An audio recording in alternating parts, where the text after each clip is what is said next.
You know it as NutraSweet. It's in just about everything. Soft drinks, iced tea, hot chocolate, tabletop sweetener, chewing gum, cereal, pudding, ice cream, cookies, even breath mints and children's vitamins. Odds are, aspartame is part of your diet. But should it be?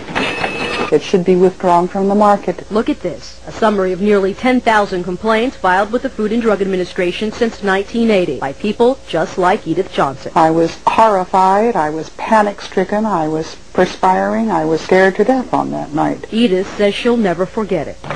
Within a matter of moments, I went completely blind. I could not see anything. Edith was drinking a cup of low-calorie hot chocolate that night. Aspartame made it sweet. And Johnson says aspartame made her sick. All of a sudden, I couldn't see. My eyes went out of focus, and it was like my vision became quite blurred. And you think it's because of aspartame? I think it's very deliberately because of aspartame, yes. It was terrifying. Kate Randall thought she was going crazy. I started popping in my hands and twitching in my feet, my legs, my knees, my upper legs, and shoulders and arms and everywhere. Like millions of Americans, Kate Randall was a Diet Coke drinker, a big one. 9 Diet Cokes a day. For how long? 5 years. Every day. Every day. Kate Randall isn't the only one who believes NutraSweet is dangerous.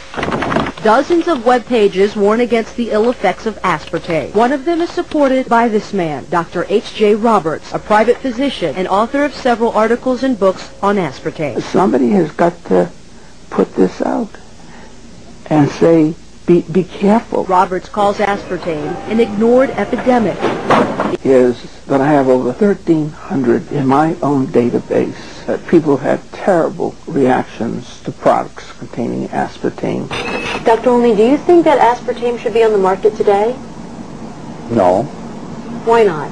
because it hasn't been demonstrated to be safe. Dr. John Olney is a researcher at Washington University in St. Louis.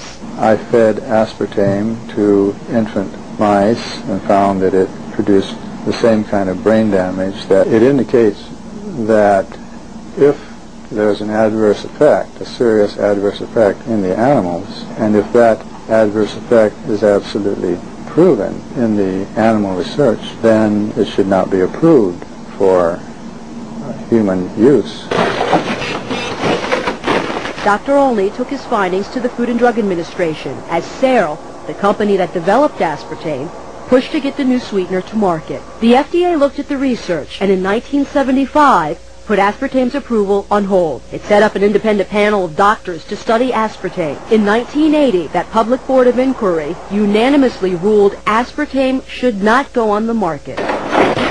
We had a major responsibility to evaluate. Dr. Vernon Young from MIT is the only surviving member of the Board of Inquiry.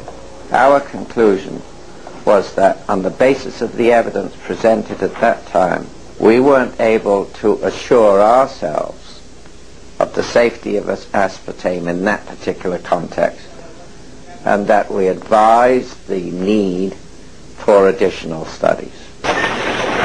They had some concerns about it and felt that there should be additional animal studies done before it was approved. Dr. Jerry Goyen was the FDA commissioner then. I looked at that, read it at the time, obviously, and said that, well, what we had to do next was set up an internal committee of people who had played no part in previous studies of aspartame. But Goyen never had the chance to review the results. That's because he was forced to step down in 1981, when newly elected President Ronald Reagan appointed a new commissioner. That commissioner quickly approved the use of aspartame for dry foods like cookies and pudding mix. Just 2 years later, he okayed it for carbonated drinks. We tracked down that FDA commissioner, Dr. Arthur Hall Hayes. Hi, Dr. Hayes. Yes. My name's Aline Sergani with Fox 5 in Washington. Yes. Can we ask you a few questions about aspartame? FDA has all the information you need. Yes, but sir, you were the FDA commissioner when aspartame was approved, and so we'd like to ask you a few questions. No, I really have no comments. All the information is available to Food and Drug Administration. Sir, don't you think it's your responsibility as the FDA commissioner when aspartame was approved to answer some of our questions? Not now. I'm no longer commissioner of the FDA. Do you think the public was ever put at risk? Sir, was the public ever put at risk? Sir, do you think he put the public at risk, sir? Yes, I do. Senator Howard Metzenbaum has his own concerns. I can say that I was dissatisfied with the manner in which aspartame was approved. So Senator Metzenbaum requested a review of the FDA's approval process. I have a kind of recollection of it that sort of left a bad taste in my mouth. And it wasn't from aspartame. To understand the senator's concerns, you have to realize what this little blue packet is really worth. Searle sells millions of dollars of aspartame each year. It's used in nearly 6,000 products, including Diet Coke. Searle had a vested interest in keeping aspartame on the market, and the American public had a craving for a calorie-free sweetener. It was a big public issue. It was a matter of considerable publicity and public attention. Between my first and second seizures, I asked my neurologist about aspartame and a possible link to seizures. The Senate's public hearings took place in 1987, but nothing came of Metzenbaum's worries. The committee decided not to request more studies and left aspartame on the market. So Fox 5 obtained these campaign contribution records. They show that Searle made contributions to several senators involved in keeping aspartame on the market. Senator Howell Heflin received at least $5,000. Searle also contributed at least $3,000 to Senator Orrin Hatch. Senator Robert Byrd got $1,000, and Representative Henry Waxman also received a $1,000 contribution. And that's not all. We also learned that several federal officials were investigated for possible ties to Searle. I think the chairman of the FDA wound up in having some sort of economic relationship beneficial to himself with Searle Manufacturing, who at that time owned the rights to aspartame. The issue is really not an issue of science, it's an issue of politics. The Monsanto webpage links sites belonging to the American Diabetes Association and the Multiple Sclerosis Foundation. Both organizations have published articles supporting NutraSweet.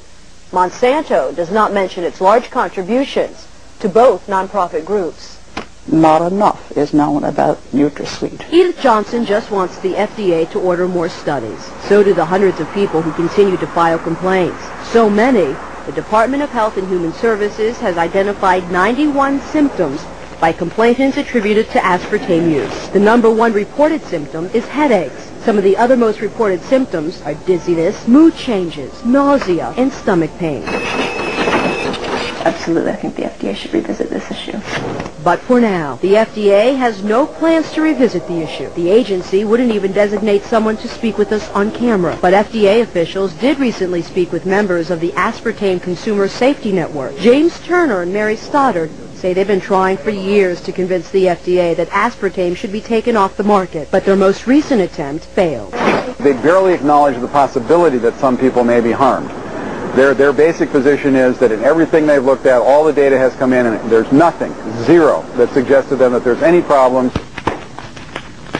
The Food and Drug Administration maintains aspartame is safe, but that's no comfort for Edith Johnson. You are talking with a very angry lady. I am furious today. They had no right to market it. My message to people is drink water. You don't need aspartame in your life. It's everywhere. Try walking down one aisle in the grocery store without finding aspartame in something. Is it safe? Should it have ever been approved? That all depends on who you ask.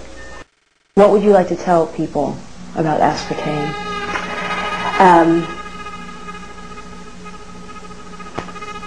Avoid it.